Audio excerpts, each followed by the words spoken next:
New Mexico স্টেটের একটি আদালত শিশু ও কিশোরদের মানসিক স্বাস্থ্যের ক্ষতির জন্য মেটাকে দায়ী করে $567 মিলিয়ন জরিমানা করেছে।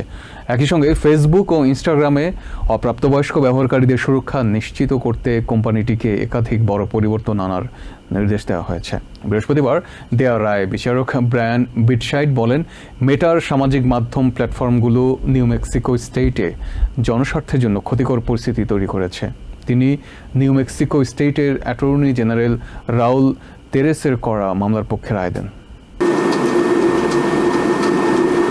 মামলায় অভিযোগ করা হয়েছে, মেটা ইচ্ছাকৃতভাবে ফেসবুক ও ইনস্টাগ্রাম এমনভাবে ডিজাইন করেছে যাতে শিশু ও কিশোররা দীর্ঘ সময় প্ল্যাটফর্মে আসক্ত হয়ে থাকে। পাশাপাশি শিশুদের যৌন শোষণ এবং অনলাইন নির্যাতন থেকে রক্ষা করতে প্রয়োজনীয় ব্যবস্থা নিতে কোম্পানিটি ব্যর্থ হয়েছে। আদালতের আদেশ অনুযায়ী আগামী 5 বছর মেটাকে কঠোর নিরাপত্তা ব্যবস্থা কার্যকর করতে হবে। এর মধ্যে রয়েছে কিশোরদের ফেসবুক ও ইনস্টাগ্রাম ব্যবহারে মাসিক সময়সীমা নির্ধারণ, অতিরিক্ত নোটিফিকেশন সীমিত করা, প্রাপ্তবয়স্কদের সঙ্গে অপ্রাপ্তবয়স্কদের যোগাযোগে কঠোর নিয়ন্ত্রণ, কৃত্রিম বুদ্ধিমত্তা ভিত্তিক চ্যাটবটের মাধ্যমে অতিরিক্ত সুরক্ষা ব্যবস্থা চালু করা এবং শিশু যৌন নির্যাতন সংক্রান্ত অভিযোগ আরও কঠোরভাবে পর্যালোচনা করা। তবে মেটা জানিয়েছে তারা এই রায়ের বিরুদ্ধে আপিল করবে। এক বিবৃতিতে কোম্পানিটি বলেছে তাদের প্ল্যাটফর্ম থেকে ক্ষতিকর কন্টেন্ট শনাক্ত ও অপসারণে তারা ধারাবাহিকভাবে কাজ করছে।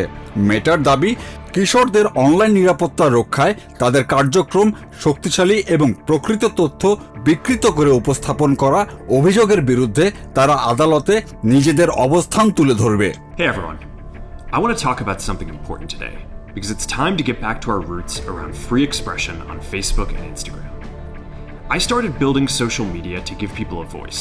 এটি নিউ মেক্সিকো স্টেটের করা মামলার দ্বিতীয় ধাপের রায়। চলতি বছরের মার্চে একটি জুরি সিদ্ধান্ত দেয় তরুণ ব্যবহারকারীদের জন্য ফেসবুক ও ইনস্টাগ্রামের নিরাপত্তা সম্পর্কে বিভ্রান্তিকর তথ্য দিয়ে মেটা স্টেটের ভোক্তা সুরক্ষা আইন লঙ্ঘন করেছে। সেই সময় কোম্পানিটিকে $375 মিলিয়ন ক্ষতিপূরণ দেওয়ার নির্দেশ দেওয়া হয়।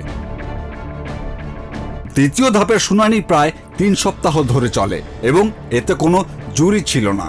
আদালত মূলত বিবেচনা করেন মেটার প্ল্যাটফর্ম নিউ মেক্সিকো স্টেটের আইনের অধীনে জনস্বার্থের জন্য ক্ষতিকর গণ্য হতে পারে কি না।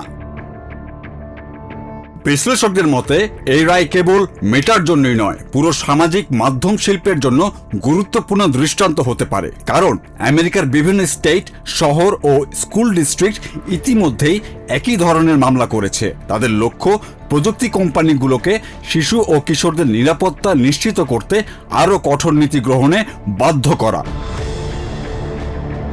Saif Rakib, TVN 24 news desk. New York থেকে সম্প্রচারিত TVN 24 টেলিভিশন বিশ্বজুড়ে বাঙালির কণ্ঠস্বর।